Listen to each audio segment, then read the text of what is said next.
Alors, la définition du kli rishon. Premier keli, premier ustensile.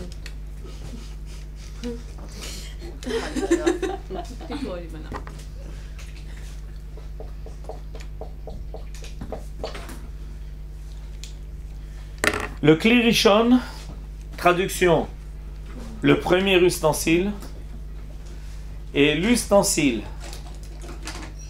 dont on s'est servi de façon directe pour faire cuire et chauffer un aliment directement sur une source de chaleur.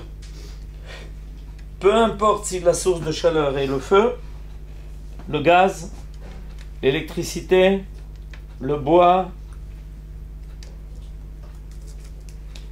ou toute autre forme dont on se sert aujourd'hui pour chauffer et faire cuire les aliments. Ça s'appelle donc kli rishon. Mais ça, c'est la nouveauté. Ce kli rishon reste kli rishon même lorsqu'il a été ôté de la source de chaleur. Alors, il est passé du feu sur le marbre. J'ai enlevé ma marmite du feu, ou de la plata, ou de la plaque électrique, plaque chauffante, céramique, tout ce que vous pouvez imaginer, et je l'ai déposé sur un endroit qui n'est pas source de chaleur. Il continue à avoir sa qualité de kli rishon, bien qu'on l'ait ôté de la source de chaleur. À condition, évidemment, qu'il soit encore chaud et qu'il n'ait pas perdu sa température pour en devenir tiède. Pourquoi cette définition est tellement importante, vous allez tout de suite le comprendre. Mais avant de vous expliquer la conséquence de cela, je vous explique pourquoi le kli rishon continue d'être kli rishon tant qu'il est chaud et peu importe où il est. Nos sages nous enseignent quelque chose d'important. C'est que le kli rishon a emmagasiné de la chaleur dans ses parois. Excusez-moi si ça fait grincer les dents. C'est-à-dire la particularité du kli rishon, c'est que ce n'est pas seulement un ustensile qui retient, qui permet aux aliments qui se trouvent en lui de cuire et de se chauffer, mais il retient lui-même la chaleur et il va devenir lui-même une source de chaleur. Ce qui fait que bien qu'on l'ait ôté de la source de chaleur, il va continuer à cuire tant qu'il est chaud. Évidemment, s'il a perdu sa température et qu'il est devenu tiède, il n'a plus cette capacité. Pourquoi il est important de connaître cette définition?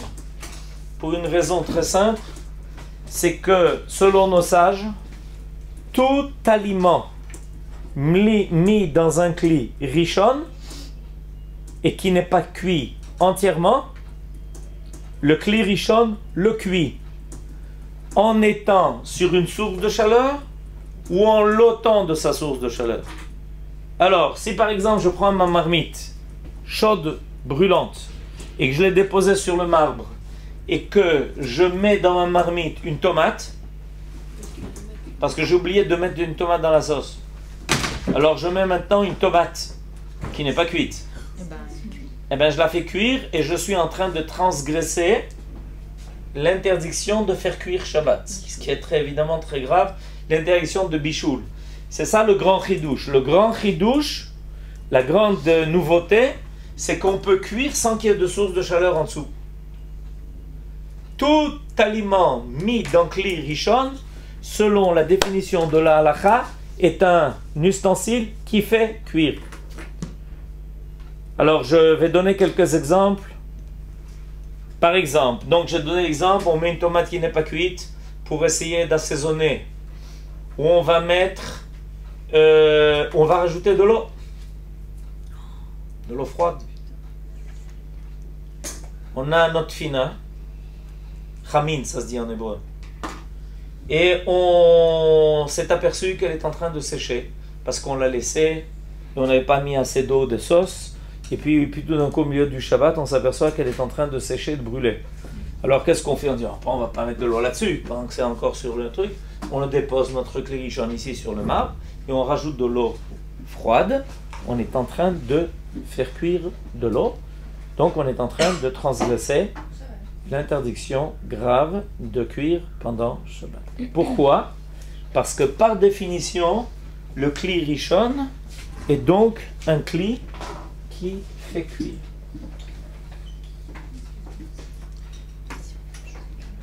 Il y a toujours une cuisson. Dans kli rishon, tant qu'il est chaud, il y a toujours une cuisson.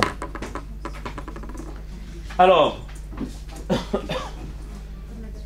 par définition, on ne met jamais d'aliments dans kli rishon qui n'est pas complètement et entièrement cuit. Et si c'est un liquide, si le liquide n'est pas bouillant, ni chaud ni tiède, ça ne suffit pas pour les Sfaradim, il faut que le liquide soit bouillant. Maintenant, par principe, tant que le kli rishon est déposé sur une source de chaleur, le minag est de ne jamais rien rajouter dans le kli rishon. Le minag est de rajouter dans le kli rishon quelque chose qui est déjà cuit, quand il a été ôté de sa source de chaleur. Ça, c'est un premier minag. Il y a une machloket, il y a une querelle de halakha, c'est une bonne querelle, de savoir est-ce qu'on a le droit de transvaser d'un kli rishon à un kli rishon. D'accord? Par exemple, j'ai sur ma plaque chauffante, j'ai, disons que ça c'est la plaque chauffante, d'accord? Ok? Et puis j'ai un autre truc, là-dedans j'ai de l'eau. Et cette eau est brûlante. Et puis on reprend le même cas de figure de tout à l'heure, que notre tfina est en train de brûler. Alors est-ce qu'on a le droit de faire passer directement de l'eau dans ce kli? Ça aussi c'est kli rishon. D'accord? Toute la nuit j'ai laissé dans une marmite sur ma plata, j'ai laissé de l'eau brûlante. Donc maintenant, m'apercevant que ma tfina est en train de brûler, alors je veux lui rajouter de l'eau. Est-ce que j'ai le droit de prendre directement ce kli et de le transvider pour ajouter de l'eau là-dedans? Qu'est-ce que vous avez appris? Que oui. Il y a une différence de température, je crois. Vous avez appris que oui. Différence de température, je parle d'eau brûlante. Ah, bon. Vous avez appris que oui. D'accord. Il y a deux opinions là-dessus. Je vous explique la raison de l'opinion. La première opinion, elle est simple. Elle dit que c'est permis. Pourquoi? Parce que ça c'est kli rishon et ça c'est kli rishon. Si on transvite d'un kli rishon dans un kli rishon, on a laissé l'aliment ou le liquide au même statut. Il était dans un kli rishon, on l'a passé dans un kli rishon. C'est d'après qui ça? Alors, 2 secondes, je vais vous dire d'après qui. Il y a une deuxième opinion qui dit non, on ne peut pas faire une chose pareille. Pourquoi?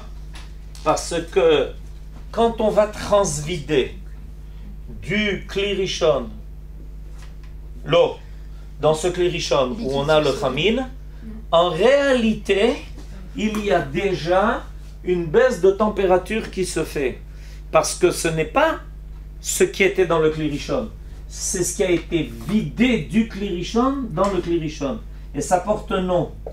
Si vous voulez l'entendre, ça s'appelle irouille. Irouille, c'est-à-dire le fait de transvider. C'est plus exactement le même statut. Alors, en Afrique du Nord, on avait l'habitude de le faire. Il y a une opinion qui le permet. Le Rav Ovadia Yosef dit que selon la Shulchan Aruch, c'est interdit. En Afrique du Nord, on avait l'habitude de le faire. Il y a beaucoup de poskim qui le permettent. Si, L'eau est bouillante.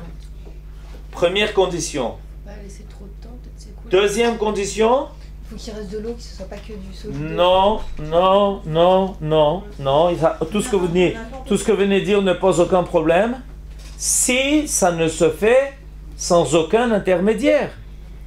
Parce que imaginez-vous que je prenne ici de l'eau dans un verre.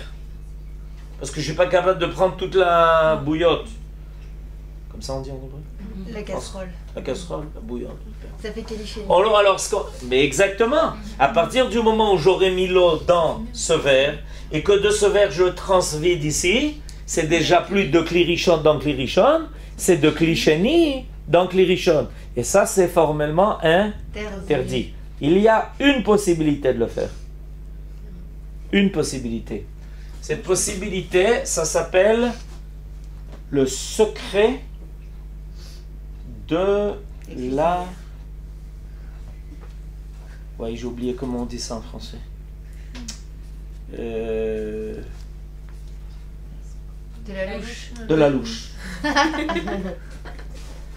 Vous m'avez sauvé. Le secret de la louche. Alors, regardez le secret de la louche. Le secret de la louche est le suivant. Si on prend une louche en acier et que l'on immerge notre louche en acier complètement dans l'eau et qu'on laisse, donc la louche étant immergée complètement dans l'eau, elle va chauffer, le métal va se chauffer. Selon la halakha, la louche devient klirichon. Pourquoi? Parce que la louche nous permet de l'immerger complètement puisqu'on a un manche et que le métal se chauffe à une telle température que lui-même devient klirichon. Et alors j'ai le droit de prendre l'eau qui est dans cette louche, ok, et avec cette eau-là de remettre dans le klirichon. Alors une question, si j'avais immergé le verre. Non. Non, je peux pas. Non. Parce que le verre n'a pas la même qualité que le métal et parce que vous n'arriverez pas à l'immerger entièrement. D'accord. Ok, alors, donc vous avez bien compris le principe du klirichon. Il est très important. Il y a des gens qui font des erreurs graves. Est-ce que notre... comment on dit ça en français? J'ai aucune idée. Un truc dans lequel on garde l'eau chaude pendant Shabbat. Ah, c'est comme ça qu'on dit en français, kumkum. Ok. Non, mais en hébreu, ça se dit pas kumkum. Ah bon? En hébreu, ça se dit mecham. En hébreu, se dit mecham. Ce truc-là dans lequel on garde l'eau chaude, qui est électrique. Ron, il y a ici... Petit robinet. Hein, il y a un petit robinet ici, une Ron qui permet de faire sortir l'eau pendant Shabbat. Ron, Ah, Rav, excusez-moi. attendez, ça s'appelle Mais mecham. question. Mecham. Ok, quel cli c'est? Rishon. Rishon. Je vous dis ça parce qu'une fois quelqu'un en France, je l'ai vu pendant Shabbat ouvrir le mecham et je lui dis mais l'eau qui est en train de sortir c'est klirichon? Il me dit non, pas du tout. Je lui dis alors c'est quoi ça? C'est pas klirichon le mecham, alors qu'est-ce que c'est? C'est là-dedans qu'on a fait bouillir l'eau et c'est de là-dedans qu'on garde l'eau brûlante. Et il se permettait de faire des choses comme si c'était pas klirichon. C'est une erreur grave. Le mecham est klirichon. C'est pas parce qu'on n'a pas mis de feu sous le mecham que c'est pas klirichon. Il y a à la place une résistance électrique qui fait que le mecham est klirichon. C'est clair? Donc, il est formellement interdit pendant Shabbat de rajouter de l'eau. Si je rajoute de l'eau dans le mecham pendant Shabbat, je fais cuire de l'eau. À l'époque du temps, c'était grave. Il fallait mettre un sacrifice si on le faisait par inadvertance. Ok, qu'est-ce que vous vouliez poser comme question? Shabbat, on a un kumkum, mais vous savez, c'est les bouilloires en plastique qui sont sur un socle électrique et il y a une position Shabbat. Oui, c'est à peu près comme ça.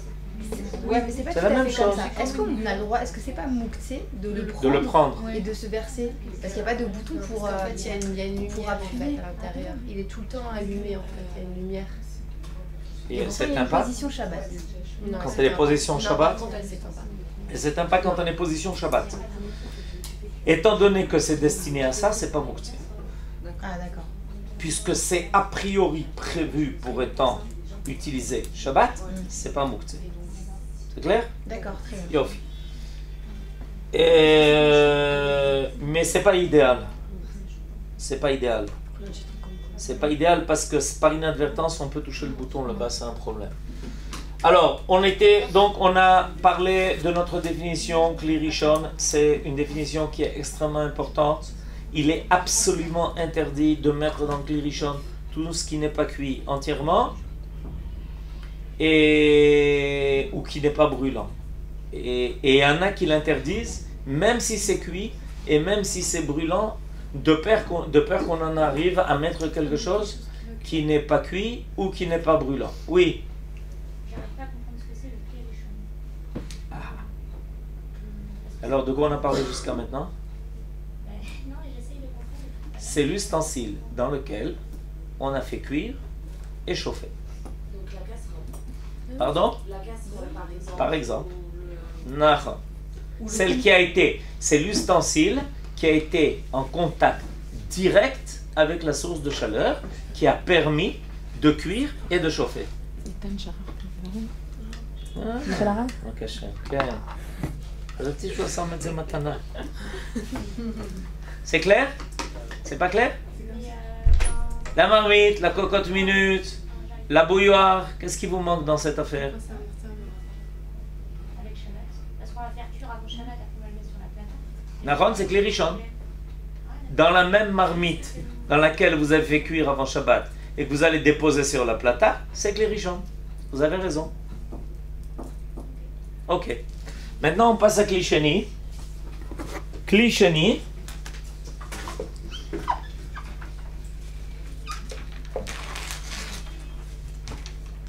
C'est un ustensile qui n'a jamais été en contact avec une source de chaleur.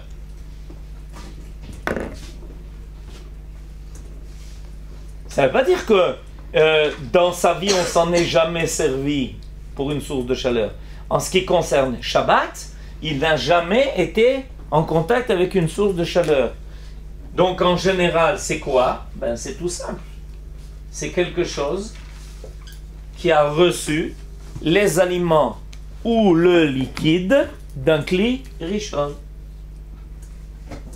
C'est clair? Et qui n'a jamais été en contact avec une source de chaleur. Pourquoi cette définition est importante? Parce que ça veut dire que bien que l'aliment qui est dans le Kli Sheni peut être brûlant, il y a de la fumée qui sort, il y a de la vapeur qui s'élève, etc. Étant donné qu'il n'a jamais été sur une source de chaleur, ses parois n'ont pas emmagasiné de chaleur. Contrairement au Kli Rishon, sa définition essentielle était que non seulement les aliments ou les liquides ont été cuits et chauffés, mais les parois de l'ustensile ont emmagasiné de la chaleur. Dans le cas du Kli Sheni, s'il y a quelque chose de chaud, ça n'est que ce qui est dedans. Mais au niveau du Kli lui-même, il n'a pas de chaleur qui lui est propre. Même si on constate qu'avec le temps, en déposant un aliment ou un liquide chaud dans le Kli Sheni, le Kli va s'échauffer. Mais c'est une chaleur qui n'a pas la capacité de chauffer autre chose. Parce que il n'a pas emmagasiné de chaleur qui lui est propre. Ok? Conséquence de cela, au niveau initial et strict de la halakha, un Kli Sheni n'est pas capable de cuire un aliment qui n'est pas cuit. Il peut peut-être le chauffer, il peut peut-être le réchauffer, mais il ne peut pas le cuire. Ce qui voudrait dire qu'a priori on aurait le droit de mettre dans Kli Sheni un aliment qui n'est pas cuit. C'est pas tout à fait vrai. Vous avez très bien compris. C'est pour ça que je viens de dire c'est pas tout à fait vrai. Et pourquoi c'est pas tout à fait vrai, je vais vous expliquer tout de suite. Ken, Eva. À Shabbat, quand il y a un kli rishon sur la plata, Ouais. on a le droit de transvaser dans un kli sheni. De transvaser dans un Kli Sheni, ça ne pose jamais de problème. Ok. Et de Kli Sheni, de transvaser dans un Kli Shlishi, ça ne pose aucun problème. Le problème est toujours en situation inverse. Si vous voulez transvaser dans un Kli qui est à un niveau de chaleur plus élevé, là commencent à se créer les problèmes. Mais de refroidir un aliment, ça ne pose jamais de problème. Alors je donne l'exemple du Kli Sheni. Quelques exemples de ce qu'on appelle Kli Sheni. On a une marmite de soupe. Même lorsqu'on a enlevé notre marmite de la plata, notre marmite continue d'être Kli Rishon. Et on ne va pas servir à nos invités directement de la marmite, ça ne se fait pas. Alors on met ça dans une soupière, ça s'appelle. Ça vient du mot soupe. Soupière. Donc on met maintenant notre soupe, on la met dans une soupière. La soupière est Kli Sheni. La soupière est Kli Sheni. Ce qui voudrait dire que dans la soupe qui est maintenant en Kli Sheni, il s'avère que par exemple elle est trop chaude. Est-ce que j'ai le droit de rajouter de l'eau froide? Réponse, oui. Parce que c'est Kli Sheni. Maintenant, j'ai quand même fait une réserve. En disant que selon la halakha, le Kli Sheni ne cuit pas, je mets tout de suite une réserve. Une réserve et elle est grave. C'est que nos sages ont dit que Kli Sheni, en général, ne cuit pas, sauf une catégorie d'aliments qui s'appelle Kalé Bichoul. Traduction de l'expression Kalé Bichoul, il y a des aliments qui se cuisent facilement. C'est-à-dire que ces aliments n'ont pas besoin de l'intensité du Kli Rishon pour les cuire. Il suffit même de les mettre dans un Kli Sheni. L'exemple qui est amené par la halakha, c'est qu'il y a des petits poissons, j'imagine comme des sardines, qui dès qu'on les met dans de l'eau chaude, tout de suite ça les cuit parce que ce sont des aliments qui sont... Alors évidemment, à ce moment-là, commence à se poser une question intéressante. Qu'est-ce qui va rentrer dans cette catégorie des Kalé Bichoul? C'est-à-dire que il va y avoir deux définitions qui sont exactement inverses. Exactement inverses. La première définition dit tout aliment dont on ne sait pas s'il est Kalé Bichoul ou pas, on doit le considérer comme Kalé Bichoul.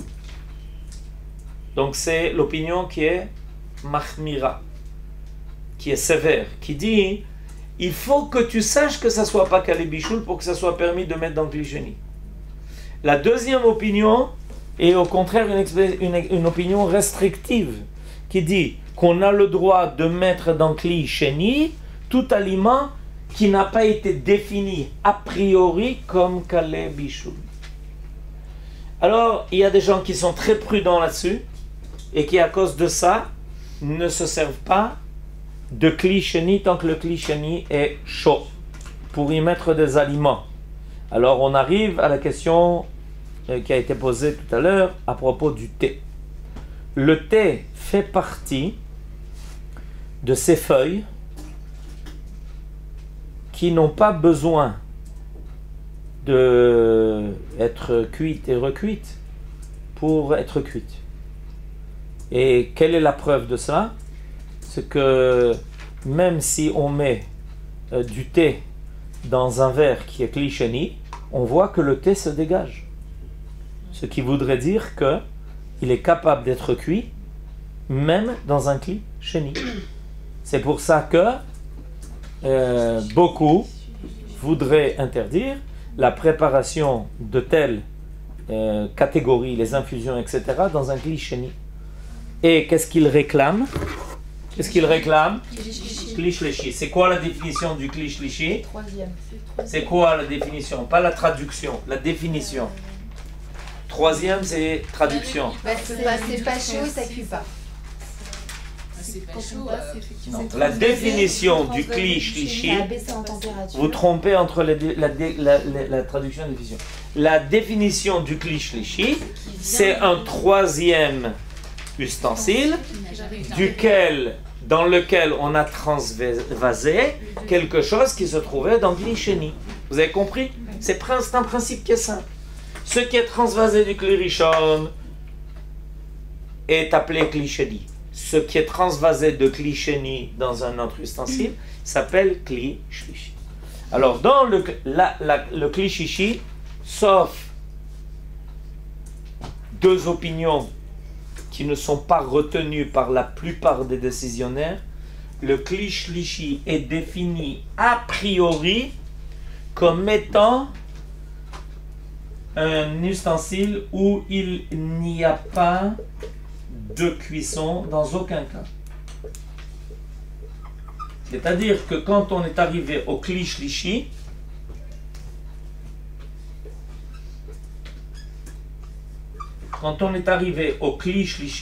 d'accord, on est arrivé au kli dans lequel on a le droit de tout mettre. Tout est permis dans kli shlishi.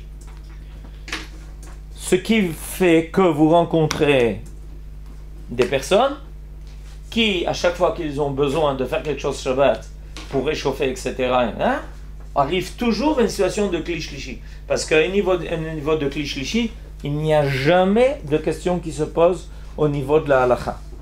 En réalité, il y a beaucoup d'aliments qui déjà pourraient être mis dans kli sheni, mais étant donné que c'est la définition de ce que l'on appelle kale bishul est une définition qui est pesée et sous-pesée, est-ce qu'on peut affirmer que ça ne fait pas partie des kale bishul ou pas?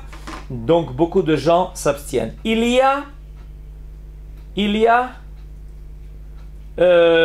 quelque chose sur laquelle il n'y a pas de discussion, c'est que tout ce qui est liquide eau peut être mis dans kli sheni.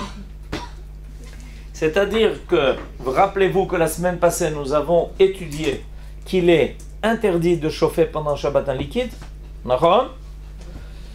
Cette interdiction ne concerne que kli rishon. Cette interdiction ne concerne pas kli sheni. Dans un kli qui est kli sheni, on a toujours le droit de mettre de l'eau froide pour avoir de l'eau tiède ou même de l'eau chaude. Ok? J'ai plusieurs questions, je suis désolée. Allez-y. La première chose, je ne comprends pas en fait le sens de tout ça. Enfin, je connaissais, mais je ne comprends pas pourquoi. Vous connaissiez? Oui, bien sûr, mais je savais pas, mais je ne comprends pas le sens de pourquoi on doit passer par tout ça. Ok. La deuxième question, c'est par exemple, on a pris l'exemple de la soupe. Quand on met dans la soupière, on a dit que la soupière c'était keli sheni. Nahon. Et si on met dans l'assiette, pourquoi l'assiette c'est pas keli sheni directement? Nahon, vous avez raison. La soupière, c'est kli sheni. Et si on passe directement de la casserole à l'assiette, l'assiette devient kli sheni, vous avez raison. L'avantage, c'est que si vous passez par la soupière, vous passez à kli shlishi. Et quel est l'avantage? De mettre des croûtons. Parce que selon une opinion, c'est que les croûtons, étant donné qu'ils n'ont pas été cuits, ils ont été mis au four. Si on les met dans un liquide qui est brûlant, ils vont cuire. Donc on n'aura pas de problème. Ou d'autres choses qu'on voudrait rajouter dans notre soupe et qui seraient problématiques si on les mettait dans kli sheni. Parce que dans kli sheni, il y a des choses qui peuvent quand même se cuire. Alors donc si je suis passé, vous avez très bien donné la définition.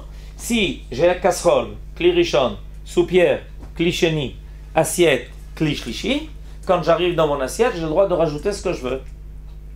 Dans la soupière, il y en a qui accepteront, il y en a qui refuseront. Maintenant, ça répond aussi à votre première question. Pourquoi est-ce qu'on a besoin de connaître toutes ces définitions? Et parce qu'à chaque fois, il y a une incidence énorme. Si quelque chose est défini comme Kli Rishon, vous comprenez qu'il y a une interdiction formelle d'y introduire tout liquide et tout aliment qui n'est pas cuit. Tout liquide qui n'est pas brûlant et tout aliment qui n'est pas cuit. Et les gens ne font pas attention à ça. Pour eux, dès qu'on a enlevé le Kli Rishon de sa source de chaleur, on pourrait faire ce qu'on veut. Non, c'est faux. Il continue d'être Kli Rishon. Pourquoi est-ce qu'on a besoin de la révision du Kli Sheni? Parce que ça nous permet certaines choses et continue de nous interdire d'autres. Pourquoi est-ce que j'ai besoin de savoir que c'est Kli Shlishi? Parce que quand j'arrive au niveau de Kli Shishi, tout m'est permis.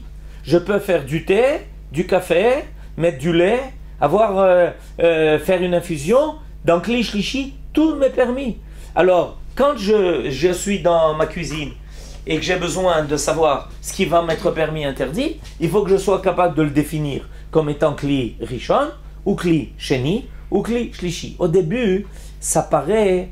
c'est quoi cette histoire-là où on m'a fait rentrer dans ces affaires? Mais avec le temps, c'est précisément ce qui nous rend la vie beaucoup plus facile. À partir du moment où on connaît ces définitions, et ça prend du temps, ça me surprend pas du tout que dans un premier temps, on dit mais on est en train de nager là. Alors non, dans un premier temps, ça paraît surprenant. Avec le temps, c'est au contraire ce qui va nous permettre, et surtout quand on va commencer à ouvrir des livres de halakha, et que vous allez voir qu'à propos de certaines choses, on vous dira, ça c'est interdit dans Kli Sheni, ça c'est permis dans Kli Shlishi. Si personne n'a jamais entendu la définition de cela, il ne sait pas de quoi on parle. Il n'a aucune idée. Mais c'est pas forcément transvaser, parce que là on a dit depuis tout à l'heure, transvaser un aliment de par exemple Kli Rishon à Kli Sheni, etc. Oui. Ouais. Mais ça peut, c'est pas, enfin, moi ce que je fais par exemple, Shabbat, ça n'a jamais été transvasé. Ça a été par exemple mettre sur la plata une plaque, enfin quelque chose dessus, et par-dessus une marmite. Et la plaque d'en dessous elle est considérée comme Kli Rishon, et au-dessus Kli Sheni. Je sais pas si vous voyez ce que je veux dire. Ouais, je vois très bien ce que vous voulez dire. Donc là, on n'a pas transvasé. Quand vous attendez. Quand vous mettez une plaque, vous voulez dire une grille? Non, on a la plata et sur la plata, qu'est-ce qu'il y a? En fait, c'est ce qu'on met au four, mais enfin, ça touche pas directement la plata. Ouais, c'est chouette. c'est le plateau comme ça. Ah ouais, j'ai compris. Un plateau Oui, mis à l'envers. mis à l'envers. Ok. Et là-dessus, vous avez une marmite. Voilà. Mais Et il y a un c'est- espace entre le plateau et la plata. Et alors, quelle est la question maintenant? On n'a pas transvasé des aliments. Et la marmite, elle reste bien Kli Sheni. Pourquoi les Kli Sheni? Parce qu'on a mis quelque chose, un Kli Sheni. Mais ça n'a rien à voir. Alors pourquoi? Non, rien à voir. Vous voyez comme c'est important dans les définitions? Quel rapport? Ça n'a aucun rapport.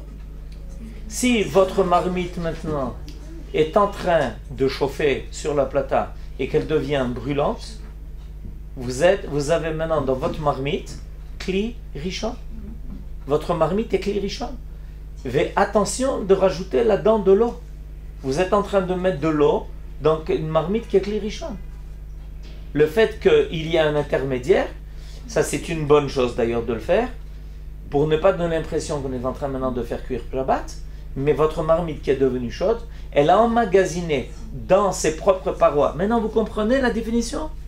Tout Kli qui va emmagasiner de la chaleur directement dans ses parois est un Kli Rishon. Donc même à froid, on ne peut pas ajouter, ça veut dire. Pardon? Même à froid. Non, j'ai précisé, et pas une fois, plusieurs fois, qu'un Kli Rishon ne reste Kli Rishon tant qu'il est chaud. Ok. Dès qu'il devient froid ou tiède, il a perdu sa capacité d'être Kli Rishon. Alors si on a préparé une marmite à Shabbat, donc chaude, etc., qu'elle Ouais. a refroidi, Ouais. et qu'on veut maintenant la remettre à chauffer, Ouais, On peut ajouter du liquide. ça pose aucun problème. ouais, Ça que tu dis. ouais. C'est la question que je me pose. Vous avez entendu, vous avez fait attention à votre question? Oui, oui. Ok, vous avez préparé un plat dans une marmite. Avant Shabbat, il est cuit. Maintenant, ce qui est dedans est froid, la marmite est froide. Pendant Shabbat, vous prenez cette marmite, vous la mettez sur la plata, à condition qu'il n'y ait pas dedans de liquide, comme on a pris la semaine passée. Maintenant, cet aliment est en train de se chauffer. et il est devenu brûlant et la marmite aussi, vous avez Kli Rishon. C'est clair? Oui. Yofi. Juste une question. Juste, toujours. Toujours. Petite en général d'ailleurs, oui, une petite question. La dernière. La dernière. Et la Le dernière. café, il faut que ce soit dans un... Le café, il est cuit. Mais est-ce que si je... En général... C'est une belle question. On va consacrer un cours, parce que maintenant il se fait tard. On va consacrer un cours à la préparation de tout ça. Ce que vous venez de dire, a priori, ça paraît simple, donc vous avez raison.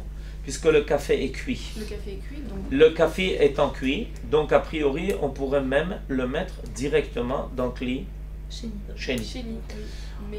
On pourrait même le mettre dans le Kli Sheni. Mais notre problème avec le café, dont on va parler, c'est de savoir est-ce qu'il est cuit ou est-ce qu'il a été grillé, et est-ce qu'on a le droit de cuire après l'avoir grillé. Et le deuxième problème qui va se poser à ce niveau, c'est est-ce que quelque chose qui est cuit mais qui est inconsommable, On le rend consommable. Donc c'est un on problème. le rend consommable, est-ce que ça s'appelle pas cuire? Ouais. Les trottes.